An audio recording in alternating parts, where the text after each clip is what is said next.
In the Gambella region of western Ethiopia, more than 194,000 refugees from South Sudan have taken shelter. They have been displaced by the fighting between forces loyal to President Salva Kiir and those led by his former Vice President Riek Machar over the last year and a half. Each day, new refugees arrive.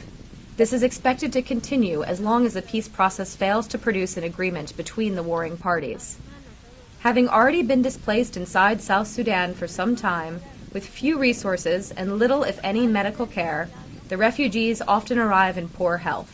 Some children are malnourished, and most have not gotten the vaccines they need due to the collapsed health system at home.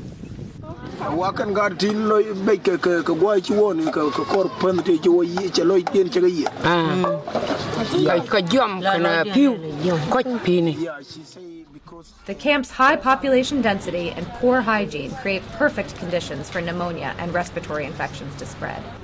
These illnesses can be deadly, especially for children who are most at risk.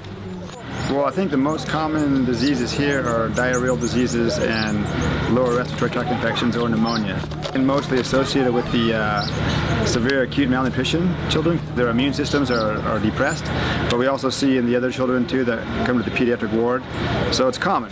Where MSF is working in these refugee sites, pneumonia and respiratory infections have been the major cause of hospitalization, around a quarter of all admissions in some areas.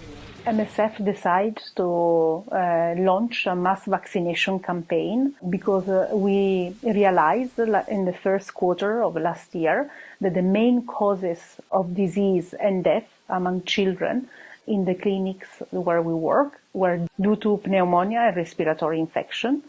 So in order to prevent more death, we decided to launch this campaign. A vaccination campaign in this area is not an easy operation. Vaccines have to be kept at a certain temperature to be effective, which makes for challenging logistics. The vaccines also require 2 or 3 doses, depending on the age of the child, so it is not a one-time operation. But the results will speak for themselves. 50,000 children will not be targets for pneumonia and respiratory infections. Their parents or grandparents will not have to bring them in sick and in danger of dying because they never got the vaccination available to children elsewhere.